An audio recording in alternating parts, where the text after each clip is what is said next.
12th standard, second topic, accounting of non-profit concern, problem number 11 on page number 91. Today, we're going to solve the problem on the screen. This problem belongs to an organization which is a library. And when you talk about library, the main asset of library is furniture and books. Please always keep in mind. So if you're solving a problem of non-profit, if it is library, focus that the books are the assets. That books are the assets. So this is accounting of Dayanand Library, Ambejogai, and we have to prepare the accounts for the year 2019-20. So accounting year is 1920. Please make a note of it. Fine. So old balance sheet asset side was the first item. Okay. Now what is the value of furniture?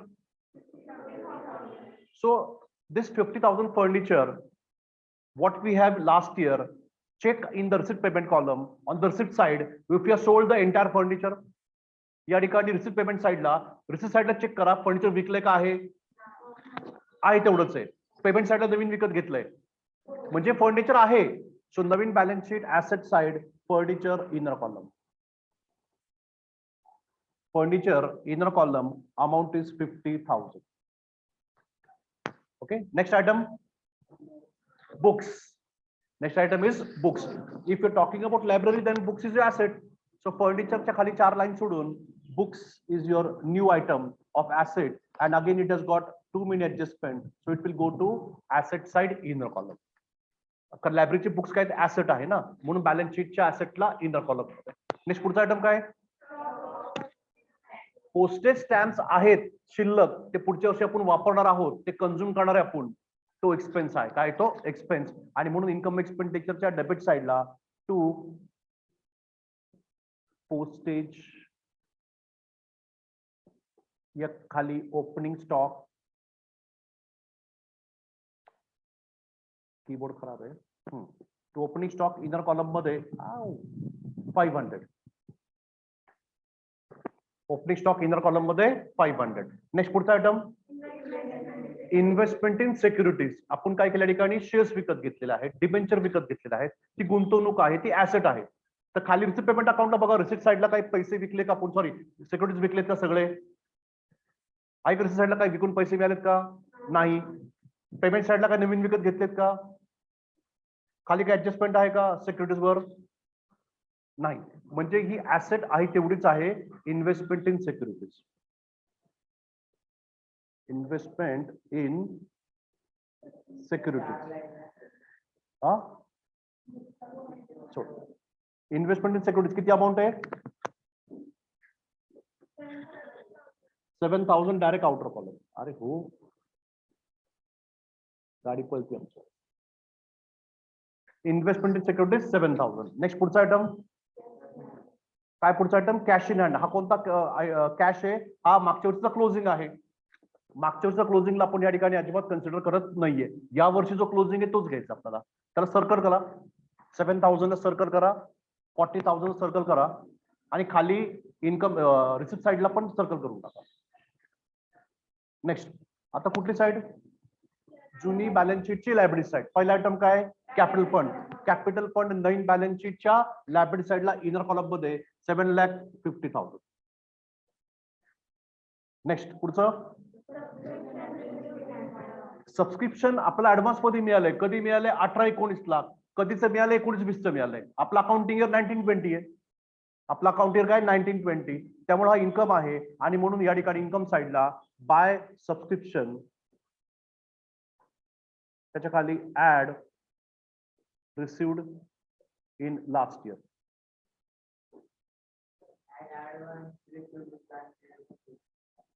Add received in last year. किती मिळाले मागच्या वर्षी पैसे? 3,000 रुपये तुमच्या income साइडला इथं घेतलेला आहे. नेक्स्ट पुढचा आयटम काय ताई? मागच्या वर्षी काही पैसे देणं बाकी आहे. पेमेंट साइडला चेक करा, आउटस्टँडिंग एक्सपेन्स पे केलंय का, आहे का? सर्कल करा. जुन्या बॅलन्स शीटच्या लायबिलिटी साइडला 2,000 सर्कल करा, आणि पेमेंट मध्ये सर्कल करा. ते दोन्ही आयटम काय झाले? क्रॉस झाले, राईट ऑफ झालेले आहेत. म्हणजे ही लायबिलिटी नवीन बॅलन्स शीट दिसणार नाही, कारण ती लायबिलिटी पे केलेली आहे. गुड. आता काय करायचं? Payment side. आता कोणती? Payment side. काय पेमेंट साइडला? पहिला आयटम सॅलरी म्हणजे बघा पेमेंटचं दोन या ठिकाणी तीन गोष्टी आहेत पेमेंटच्या. एक तर जुनी लायबिलिटी पे केली किंवा ऍसेट विकत घेतली किंवा खर्च केलाय. रिपीट पेमेंट साईडचं काय या ठिकाणी इंडिकेशन काय आहे? एक तर मागच्या वर्षीचं लायबिलिटी ती पे केलेली आहे, करंट इयरचे एक्सपेन्सेस पे केलेत किंवा नवीन ऍसेट विकत घेतली. हे तीन कारण आहेत पेमेंट करण्याचं. पहिलं कारण काय सांगा बरं आता? सॅलरी. सॅलरी काय एक्सपेन्स आहे आणि म्हणून इन्कम एक्सपेंडिचरच्या डेबिट साईडला to salaries. To salaries. Inner counter column मग ऍडजस्टमेंट आहे का त्याला काही? नाही. मग डायरेक्ट आउटर कॉलम मध्ये 24,000 is the total salary expenses in this company. Next after salaries. बरं मागच्या वर्षी काही 500 रुपयाचे तिकीट होते, या वर्षी आपण 1500 रुपयाचे अजून नवीन तिकीट विकत घेतले म्हणजे ह्या स्टॉक मध्ये ऍड होईल. ओपनिंग स्टॉक मध्ये add new purchases. Add new purchases किती मित्रा? 1500. टोटल इनर कॉलम मध्ये 2000. कळलंय नक्की? नेक्स्ट पुढचा आयटम बुक्स. अरे बुक्स काय लायब्ररीचे म्हणजे काय? ती ऍसेट आहे. म्हणजे जुन्या बुक्स मध्ये नवीन बुक्सचं काय झाल्या ठिकाणी भर पडलेली आहे. नवीन बॅलन्स शीटच्या ऍसेट साईडला या बुक्सच्या खाली add new purchases. Add new purchases किती आहे? 1 लाख रुपीज इनर कॉलम मध्ये. टोटल इनर कॉलम मध्ये 7,50,500. नेक्स्ट पुढचा आयटम आउटस्टँडिंग एक्सपेन्स पेड आपण सर्कल केले म्हणजे ते कन्सिडर झालेलं आहे. नेक्स्ट पुढचा item investment in fix deposit. अरे आपण इन्व्हेस्टमेंट केली, काय केली? बँकेमध्ये एफडी केली. एफडी म्हणजे काय? Fix deposit. फिक्स्ड या शब्दाचा तीन अर्थ आहे. रक्कम फिक्स आहे, व्याज फिक्स आहे आणि कालावधी फिक्स आहे.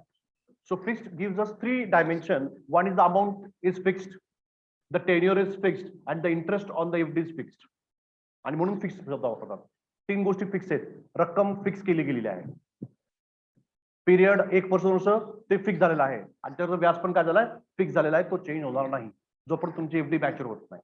मार्केटमध्ये काही होऊ द्या, तुम्हाला तेवढं व्याज मिळणारच आहे. आणि ही गुंतवणूक ही ऍसेट आहे म्हणून नवीन बॅलन्स शीटच्या ऍसेट साईडला fix deposit.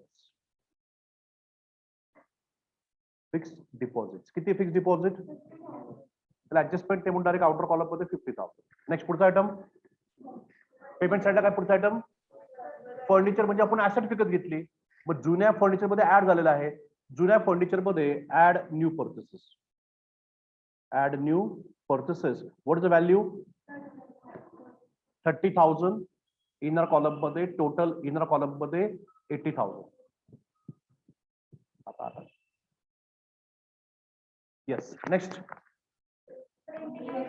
Printing and stationery is what? Printing, members visiting cards, forms. Yes or no? And what is stationery? Box, files, vouchers. So that is nothing to do with your asset as such. That is expense. That is a revenue expenditure. So it will go to income expenditure, debit side to printing and stationery. To salary च्या खाली to printing and stationery. The value of printing stationery is how much? Sorry? Adjustment आहे का? पकडलं तर directly outer column मध्ये 6,000. Next rent is a monthly expenses, repeated expenses, that is revenue expenditure. जो खर्च पुन्हा पुन्हा येतो आपल्या बिझनेस मध्ये तर आपण रेव्हेन्यू एक्सपेंडिचर म्हणतो. मग पुन्हा पुन्हा कोणता खर्च येतो? Salary, wages, rent, printing stationery, office expenses, light bill. These are all expenses of repeated nature. And when we have an expense of repeated nature, it is revenue expenditure, not a capital expenditure. Revenue expenditure कुठे तुमच्या income एक्सपेंडिचरच्या debit साइडला to what is expenses? To rent. किती rent pay केलंय? Rent वर काय adjustment आहे का?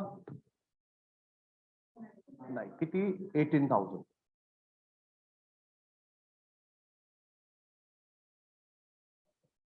नेक्स्ट पुढचा आयटम हा yes. After rent what is that? काय बॅलन्स कॅरेड डाऊन म्हणजे रिसिप्ट पेमेंट अकाउंटची शेवटची कॅश आहे. आणि शेवटची कॅश म्हणजे आपली ऍसेट आहे. रिसिप्ट पेमेंट अकाउंटला जो शेवटचा कॅश बॅलन्स किंवा बँक बॅलन्स होता आपला बॅलन्स आहे, आपली ती ऍसेट आहे. So balance sheet asset side will write here cash in hand, cash at bank. Cash in hand, and cash at bank. किती अमाउंट है cash in hand? 9,500 and 43,000. Yes, next झाले payment side. आता कोणती side? Receipt. आता receipt side मध्ये काय indication आहे?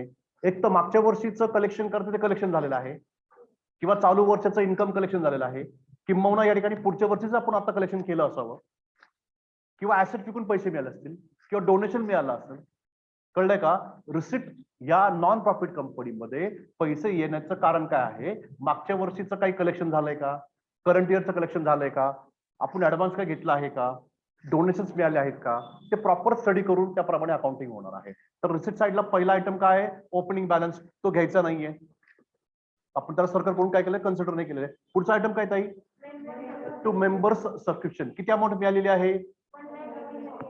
त्या लायब्ररीमध्ये 1,80,000 पूर्ण वर्षभरामध्ये सभासदांकडनं जी आपण वर्गणी गोळा केलेली आहे मंथली बेसिसवर की इयरली बेसिसवर, ही रक्कम पूर्ण आहे याची शाश्वती नाहीये. We don't have assurance that 1,80,000 is the final amount that we have to receive from the members of this library called as Dayanand Library. For that, please refer to adjustment number 4.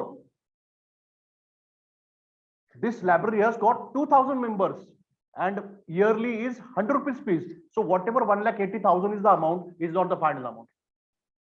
ती 1,80,000 ही final amount नाहीये. आणि income साइडला bye subscriptions इधर column मध्ये 1,80,000, 1,80,000, 1,80,000.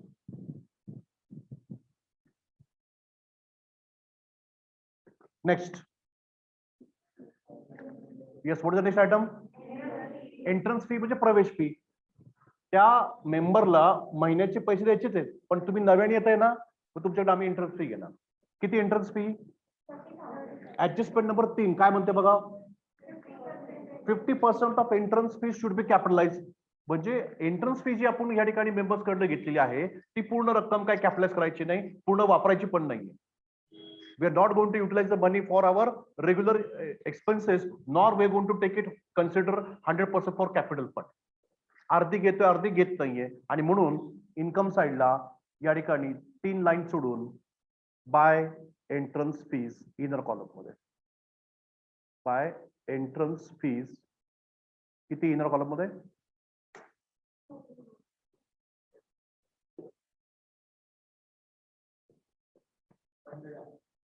Entrance fees किती आहे? 30,000 inner column मध्ये, कारण त्याला ऍडजस्टमेंट आहे. Next. Sale of old newspapers. या लायब्ररीमध्ये काही जुने न्यूजपेपर्स त्याचं काही काम नाहीये, ते विकून टाकलेत आणि त्यांनी काय केलं, त्यातनं काही इन्कम झालाय. तो ज्या या लायब्ररीमध्ये जर जुनं फर्निचर विकलं, जुने न्यूजपेपर विकले, त्यातनं येणारी रक्कम काय? तुमची रेव्हेन्यू इन्कम आहे. काय तो? Revenue income. आणि म्हणून बाय एंट्रन्स फीच्या खाली 1 लाईन सोडून बाय सेल ऑफ न्यूजपेपर. किती रद्दी विकले? किती न्यूजपेपर विकलेत? ओके, विकून या ठिकाणी 2,000 रुपीज मिळालेले आहेत. नेक्स्ट, पुढचा आयटम हायर. हायर म्हणजे रेंट मिळालंय, पण रेंट आणि हायर मध्ये फरक आहे. काल आपण पाहिलंय. रेंट म्हणजे मंथली रेंट. हायर म्हणजे काय? ठराविक दिवसासाठी, ठराविक तासासाठी जे आपण कलेक्ट करतो ते काय? हायर चार्जेस आहे. कशाचं आहे? लेक्चर हॉलचं आहे. कशाचं आहे? लेक्चर हॉलचं. म्हणजे इन्कम आहे. काय ऍडजस्टमेंट आहे का इथे लेक्चर हॉलला? नाही. मग इन्कम साइडला बाय सेल ऑफ न्यूजपेपरच्या खाली by hire of lecture hall. लायब्ररीचं लेक्चर हॉल या ठिकाणी काही कारणास्तव दिलं होतं वर्षभरामध्ये, त्याचे कलेक्शन झालेलं आहे 10,000 rupees. Yes, are you with me? Next, पुढचा आयटम इंटरेस्ट ऑन सिक्युरिटीज. आपण जे पैसे सिक्युरिटीज मध्ये गुंतवले त्यावरती काही ना काही आउटपुट मिळाले, म्हणजे इन्कम झालाय. काय झालाय? इन्कम. आणि म्हणून इन्कम साइडला बाय हायर ऑफ लेक्चर हॉलच्या खाली by interest on securities. How much is the value? Any adjustment on that? Any star marking? No. म्हणजे कुठे घ्यायचं? ते आउटर कॉलमला. या ठिकाणी इन्कम झालाय 5,000. Next, life membership fees. Life म्हणजे जीवन, अजीवन. प्रत्येक महिन्याला मेंबरशिप फी देण्यापेक्षा मी जोपर्यंत जिवंत आहे ना, माझ्याकडनं लमसम अमाऊंट घेऊन टाका तुम्ही. मी प्रत्येक महिन्याला प्रत्येक वर्षी देत नाहीये. अशा फीजला आपण काय म्हणतो, लाईफ मेंबरशिप फीस. जब तक मैं हूं, जब तक मैं लेबर में आऊंगा, ये मेरी वन टाइम फी ले लो. प्रत्येक महिन्याला प्रत्येक वर्षी माझ्याकडे मागू नका, मी देत नाही. ही अमाऊंट जास्त घेऊन टाका यासाठी. अशी लाईफ मेंबरशिप फी मिळाली. किती मिळाली लाईफ मेंबरशिप फीस? बरं, ऍडजस्टमेंट नंबर 3 काय म्हणतीये? 50% of entrance fees and whole amount. Whole म्हणजे संपूर्ण 100%. लिहून टाका तिथे 100%. होल अमाऊंट म्हणजे फुल अमाऊंट. होल अमाऊंट म्हणजे फुल अमाऊंट. कशाची? लाईफ मेंबरशिप फीची. काय करायची लाईफ मेंबर फीसचं? कॅपिटलाइज करायचं आहे, म्हणजे इन्कम घ्यायचं नाहीये, तर डायरेक्टली कॅपिटल फंड मध्ये ऍड होईल. कळलं का तुम्हाला? लगेच करून टाकूया. कॅपिटल फंडच्या खाली add life membership fees. Add life membership fees. किती आहे रे तन्मय लाईफ मेंबरशिप फीज? काय लिहायचंय? नेक्स्ट. झालंय सगळं. आता ह्या 3 नंबर ऍडजस्टमेंटचा एक पार्ट झालेला आहे बरं का. बाकी सगळे ऍडजस्टमेंट पेंडिंग आहेत. ओके. काय पहिली ऍडजस्टमेंट आहे? Depreciation on books at 10%. जे बुक्स आहेत त्याच्यावर 10% काय डेप्रिशिएशन करा. आणि आपण काल पाहिलंय या ठिकाणी जुने बुक्स किती आहेत? 6,50,000. बरोबर. त्याच्यावरती किती पर्सेंट? 10%. 10% म्हणजे किती? एक शून्य कमी करा. 65050. बरोबर. आणि पुढचे बुक्स किती परचेस केले आपण? 1,00,000 रुपयाचे. पण कधी परचेस केले ते? चेक करा पेमेंट साइडला बघा. बुक्स कधी परचेस केले? 1 ऑक्टोबर. सो 1 ऑक्टोबर ते 31 मार्च किती महिने? 6 महिने. म्हणजे 10% किती झाले? 10,000. 6 महिने किती झाले? 5,000. मग या ठिकाणी टोटल डेप्रिशिएशन किती झालं? 70,050. किती झालं depreciation? 70,050. Depreciation at the rate 10%. 70,50. Okay. Yes. किती आउटर कॉलमला सांगा? 6,80,450 is the amount that will be taken. बरं, तुमची एक ऍसेट आहे बुक्स. त्याची किंमत वाढली कमी झाली? कमी झाली म्हणजे प्रकारचं खर्च किंवा नुकसान. आणि कुठं ते तुमच्या इन्कम एक्सपेंडिचरच्या डेबिट साइडला to depreciation books. To depreciation त्या खाली बुक्स इनर कॉलम मध्ये 7,00,50. ओके.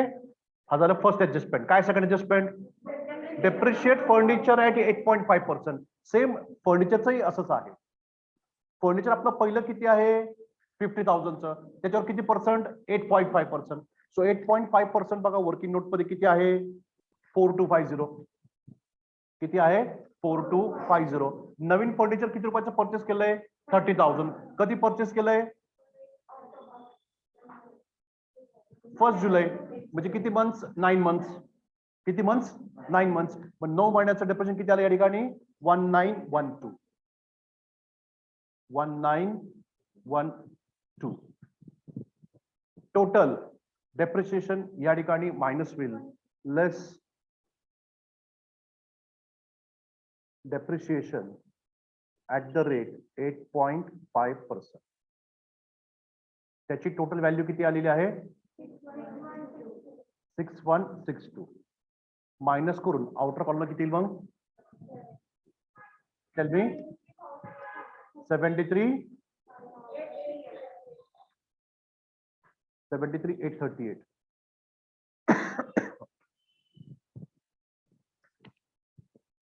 अगेन आवर फर्निचर ची किंमत वाढली कमी झाली? कमी झाली म्हणजे कोणाला सेकंड इफेक्ट? इन्कम एक्सपेंडिचरच्या डेबिट साइडला टू डेप्रिशिएशन बुक्सच्या खाली फर्निचर इनर कॉलम मध्ये त्याची व्हॅल्यू 6162. टोटल दोघांचे मिळून आउटर कॉलम किती या ठिकाणी? 76,2112. बरोबर ना? 76,212. येस.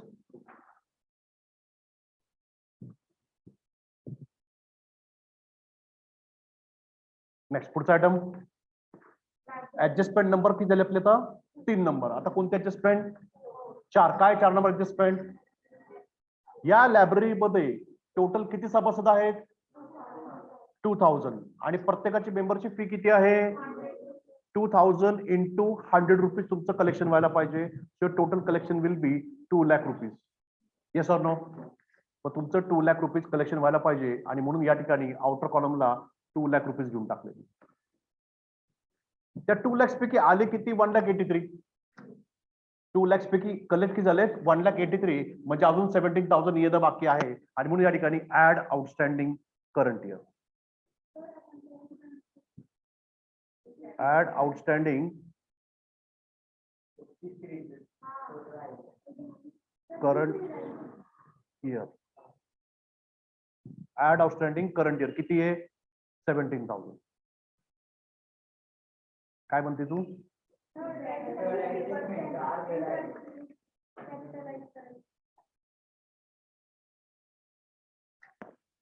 येस. सो करंट इयरचे किती 17,000 येणं बाकी आहे. टोटल आपले ठरल्याप्रमाणे आपल्या लायब्ररीमध्ये 2000 मेंबर आहेत. त्यांच्याकडनं 100 रुपयाप्रमाणे आपला इन्कम 2 लाख रुपीज व्हायला पाहिजे. ते पहिले मी टॅली करून घेतलं आणि मग या ठिकाणी प्लस मायनस करून काय केलं आपण घेतलं. करंट इयरचे पैसे येणं बाकी आहे म्हणजे ते ऍसेट आहे आणि म्हणून बॅलन्स शीटच्या ऍसेट साइडला आउटस्टँडिंग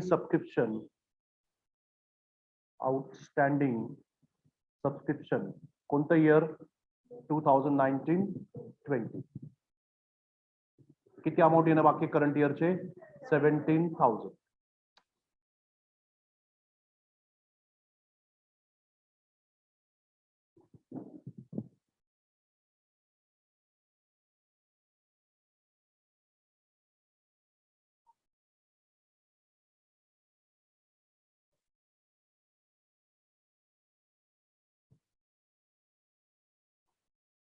किती आहे 17,000. डन.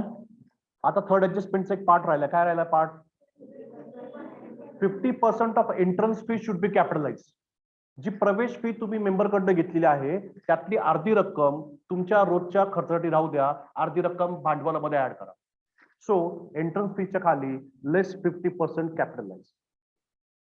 लेस 50% कॅपिटलाइज.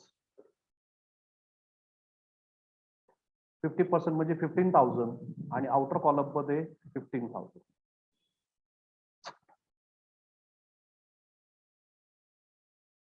येस. 50% कॅपिटल म्हणजे कॅपिटल फंड मध्ये ऍड करायचे. सो कॅपिटल फंड मध्ये या ठिकाणी ऍड 50% एंट्रन्स फीस.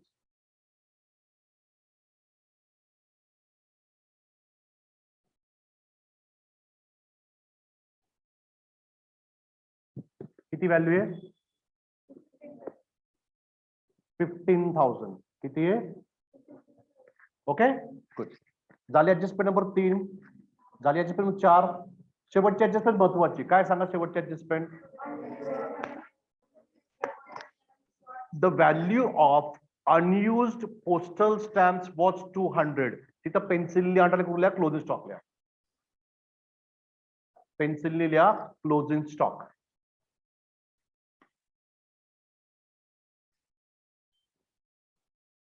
दिलं. मागच्या वर्षी आपलं स्टॅम्प 500 रुपयाचे होते. करंट इयर मध्ये 1500 रुपयातून नवीन विकत घेतले. चालू वर्षामध्ये टोटल आपल्याकडे 2000 रुपयाचे स्टॅम्प्स अवेलेबल आहेत. सगळे वापरले का माहित नाही. शिल्लक किती आहेत 200. शिल्लक 200 म्हणजे बॅलन्स शीटच्या ऍसेट साइडला stock of postal stamp. Stock of unused postal stamp. 200 रुपयाचे तिकीट शिल्लक आहेत बॅलन्स शीटच्या ऍसेट साइडला. सुरुवातीला 500 रुपयाचे होते. त्यात करंट इयर मध्ये 1500 रुपयाचे नवीन स्टॅम्प्स आपण परचेस केले. फाईन. टोटल किती झाले स्टॅम्प आपल्याकडे 2000 चे. त्यातले शिल्लक किती आहेत 200. लेस स्टॉक. लेस क्लोजिंग स्टॉक.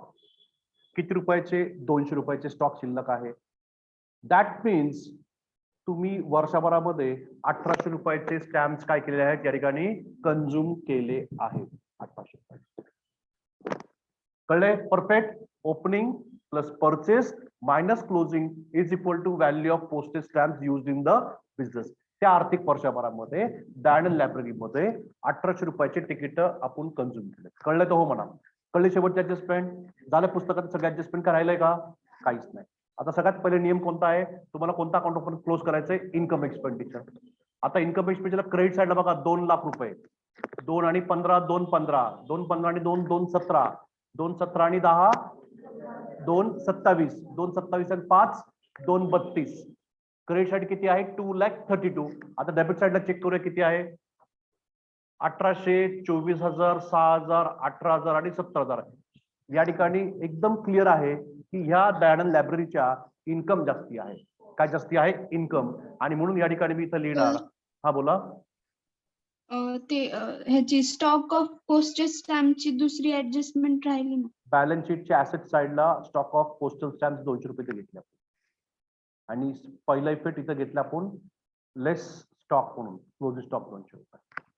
एक लक्षात घ्या, नॉन प्रॉफिट कंपनीमध्ये प्रत्येक ऍडजस्टमेंटचे 2 इफेक्ट व्हायलाच पाहिजे असा नियम नाही. हा डेप्रिसिएशन, आउटस्टँडिंग, प्रीपेड ह्याचे 2 इफेक्ट होतील. ओके. सो या दयानंद लायब्ररीमध्ये इन्कम जास्ती आहे आणि म्हणून मी क्रेडिटची टोटल केलेली आहे. टोटल आली 2,32,000. ती कॉपी केली. या ठिकाणी मी डेबिट साईडला 2,32,000. आता हे नॉन प्रॉफिट कन्सर्न आहे त्यामुळं इथे प्रॉफिट शब्द येत नाही.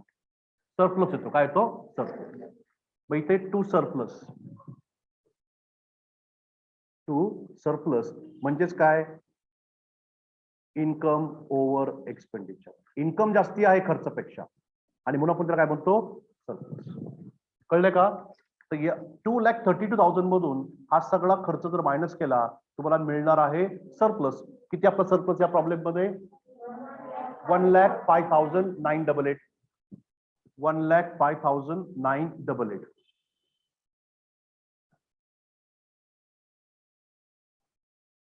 हे काय? सरप्लस आहे. ही टोटल आहे. याला टोटलिंगला आपण या ठिकाणी वरती डबल लाईन, सिंगल खाली लाईन, डबल थोडं बोल्ड करतो म्हणजे कळली टोटल आहे म्हणून. ओके. सरप्लस अमाऊंट ही काय होणार आहे? कॅपिटल फंड मध्ये ऍड होणार आहे.